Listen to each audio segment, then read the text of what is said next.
पारिवारिक जीवन तबाह करने की साजिश काफी लंबे समय से जो मेरा पूरा पारिवारिक जीवन तबाह करने के लिए जो साजिशें रची जा रही थी और रची जा रही है पिछले लगभग 40 सालों से, पहले जो मैंने कड़ी चलाई, आज ये चौथी किस्त उसके अंदर चला रहा हूं कि पूरे हरियाणा में जहां जहां भी मैं जाता हूं, जहां जहां भी मेरा संपर्क है, पिछले 20 सालों से लोगों ने बड़ा जबरदस्त पूछना शुरू किया।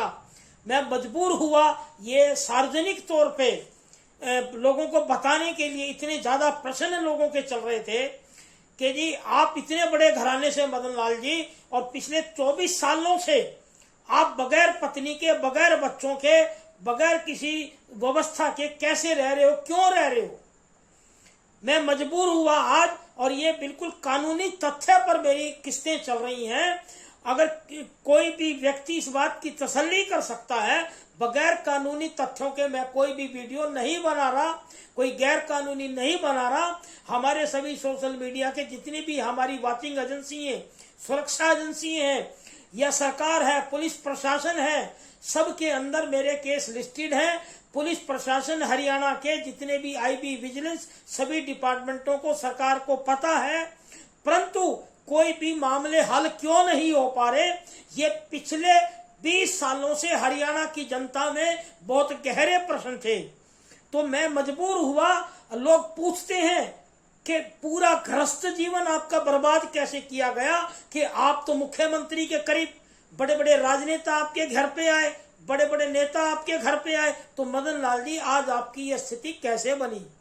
मैं पूरे हमारे दर्शकों के संज्ञान में दे दूं यह बात कि मेरी ये जितनी भी किस्तें चल रही हैं, आप सब गृहस्थियों के लिए बड़ी भारी प्रेरणा है कि आज परिवार जितने भी हमारे, विशेष तौर से अग्रवाल समाज के जितने बड़ी संस्थाओं के ठेकेदार हैं, अग्रवाल धाम के ठेकेदार, बड़े बड़े जो संत महात्मा, उनके लिए ये प्रेरणा है कि आपकी ये भागवत कथाएं किस काम की, ये रामायण किस काम की, ये कृष्ण की कथाएं किस काम की, ये रास कथाएं किस काम की, कि एक व्यक्ति का, एक परिवार जो 24 साल से प्रॉपर्टियों की साजिश की वजह से अलग रह रहा है। मुख्यमंत्री महोदय को भी पता, हरियाणा के, देश की सत्तासीन केंद्रीय सरकार के कैबिनेट मंत्रियों को भी पता, देश के बड़े शंकराचार्यों, बड़े संतों और बड़े समाज सेवियों को भी मालूम, तो फिर ये बात हल क्यों नहीं हो रही। तो ये प्रश्न तो वाजिब हैं। उन प्रश्नों के लिए ही आज ये मैं वीडियो चला रहा हूं कि जनता के जो प्रश्न हैं, विद्वान लोगों के जो प्रश्न हैं, मेरे पे बहुत बार शक भी आता है लोगों का, लोगों में भ्रम भी है, तो ये बात खोलनी बेहद जरूरी है। ये गहरे सवाल लगे हुए हैं कि लाहौरिया परिवार का मंदिर, लाहौरिया चौक, लाहौरिया संस्थाएं ये किस काम की, कि एक लाहौरिया परिवार की 9वीं संतान लाला जुगल किशोर जी, लाहौरिया फ्रीडम फाइटर की 9वीं संतान, सबसे छोटे बेटे का आज गृहस्थ जीवन ये बर्बाद क्यों है, कि एक जो गृहस्थ जीवन तबाह करने की साजिश जो क्यों रची गई, किस कारण से रची गई, क्या कारण था। क्या कोई पति पत्नी का विवाद था, क्या कोई तलाक की स्थिति थी, क्या ऐसे झगड़े थे पति पत्नी के बीच में। ये हजारों सवाल जनता के मेरे से रहे हैं, मेरे दोस्तों से, मेरे मित्रों से, मेरे समाज से रहे हैं। तो ये मैं आज सबको बता देता हूं कि ऐसा कोई भी कारण नहीं था कि जैसा समाज में चल रहा है कि पति पत्नी में विवाद हुआ, कोर्ट कचहरी चले गए, तलाक तक चले गए। अब आप महाभारत का सीन देखिए, महाभारत में क्या था। महाभारत में सारा सिंहासन और सत्ता का झगड़ा था, वहां कोई पति पत्नी के बीच का झगड़ा नहीं था, वहां सत्ता और सिंहासन का झगड़ा था। इसी प्रकार अगर आप रामायण को देखेंगे तो रामायण काल के अंदर भी ककई ने भरत के लिए सिंहासन मांगा, और जो राम को बन जाना पड़ा वो सिंहासन, क्योंकि राज तिलक भगवान राम का होने वाला था और राम को बन जाना पड़ा। तो वहां भी जो सीन हुआ वो भी सत्ता सिंहासन का।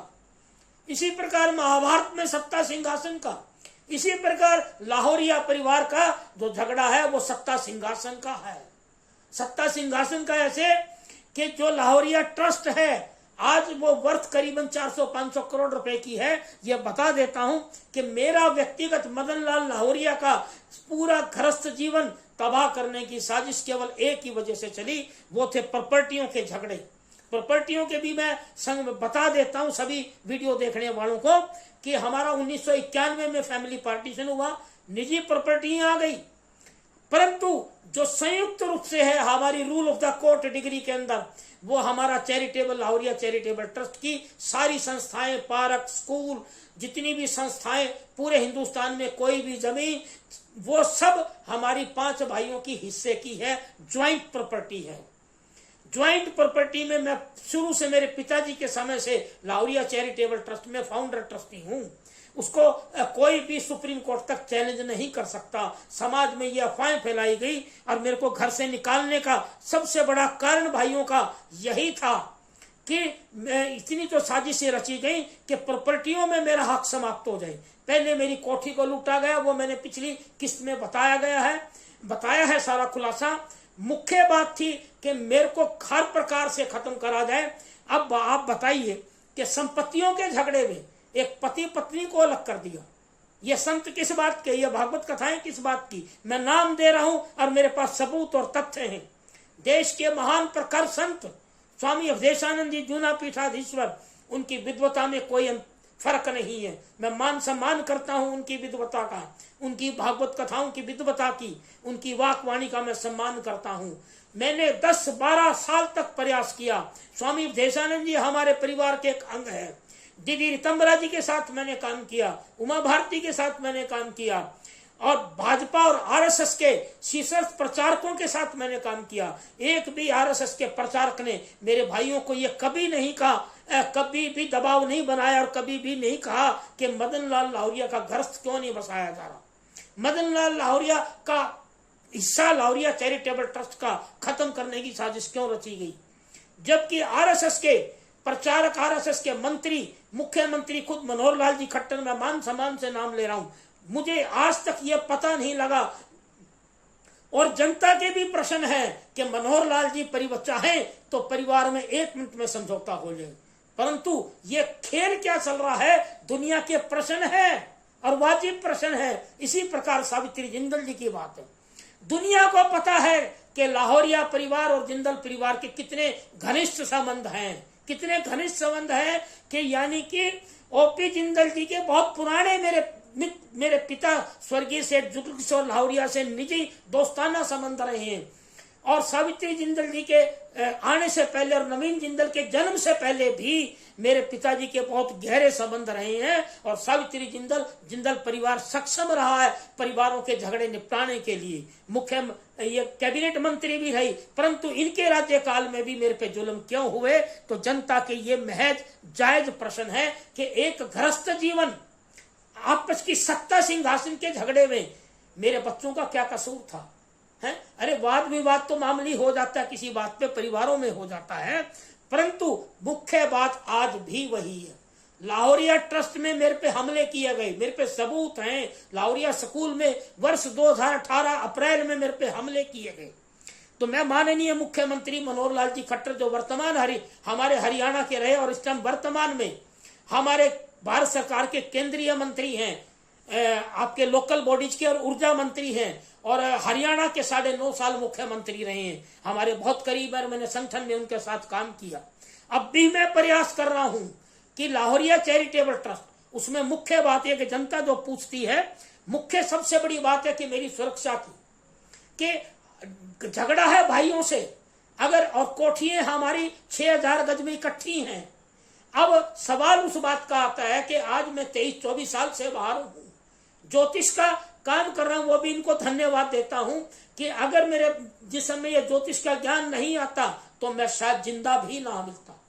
बहुत से मेरे मित्र आईएएस अफसर, आईपीएस अफसर हैं, मेरे क्लास फेलो हाई कोर्ट के जज रिटायर हुए हैं, और अभी भी वर्तमान में हरियाणा पंजाब हाई कोर्ट के जज मेरे खास मित्र हैं, सिटिंग जज हैं।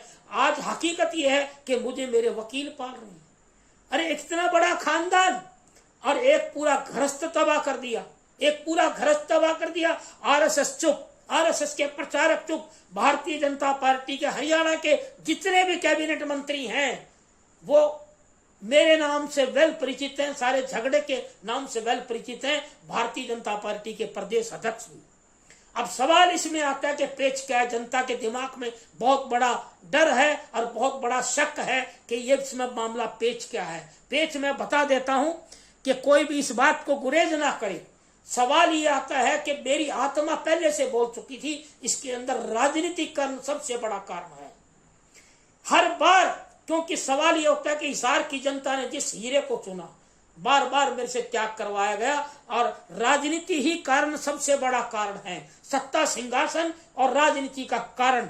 और उस राजनीति के कारण और लाहौरिया चैरिटेबल ट्रस्ट से मुझे निकालने की साजिश की गई, मेरी कोठियों को छीनने की कोशिश की गई। परंतु मैं आज वर्तमान में सभी को बता देता हूं कि जनता के सहयोग से मैंने सारे केस हाईकोर्ट में लगा रखे हैं और मैं वायदा करता हूं पूरे हरियाणा की जनता से कि मेरी एक भी प्रॉपर्टी जाने नहीं दूंगा।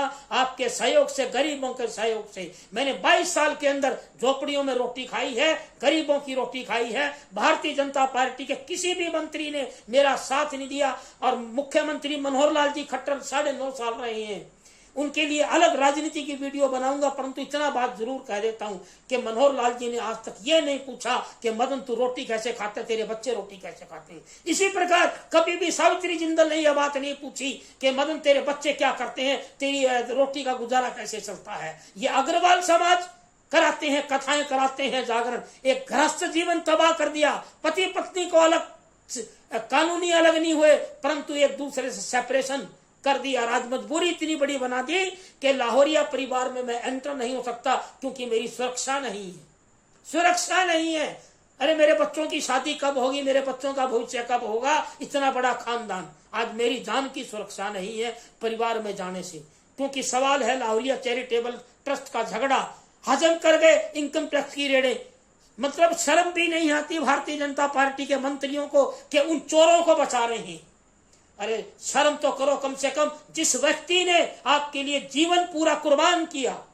इसी प्रकार जिंदल परिवार पूरा जीवन कुर्बान किया मैंने, है कोई भी बात करने को तैयार नहीं है और मेरे शरीर की हालत पूछने को तैयार नहीं है। तो मैं आखिरी संदेश देता हूं सारी जनता के नाम कि ऐसे लोगों से उम्मीद मत कीजिए आप कितना भी। परंतु मैंने मेरे 20 साल के जीवन में एक बात देखी है कि गरीब की रोटी खा लेना, अमीर के चौके पे मत चढ़ना मेरे भाइयों, क्योंकि अमीर पूरे आंखों की चर्बी आ गई अमीरों के दिमाग में। और सत्ता के मंत्रियों का तो विश्वास मत करना, क्योंकि मेरा गृहस्थ जीवन इतना बर्बाद कर दिया है कि अब शायद वो बच सके या नहीं बच सके। इस उम्र में क्या बचेगा, मेरे बच्चों की कब शादी होगी। मैं चीख चीख के यह बात कह रहा हूं कि इन संतों को डूब मरना चाहिए। ये जैन संतों में जाने वाले मंत्री, उनके चरणों में पड़ने वाले, धोख मारने वाले मंत्रियों को भी शर्म आनी चाहिए। एक सत्ता के सिंहासन के चक्कर में पूरे गृहस्थ को बर्बाद कर दिया। लाहौरिया ट्रस्ट के बारे में आज पूरी जनता परेशान है। तो आखिरी में मैं संदेश देता हूं कि एक गृहस्थ जीवन, पूरा मेरा गृहस्थ जीवन बर्बाद करने की साजिश रची गई। जय हिंद, वंदे मातरम।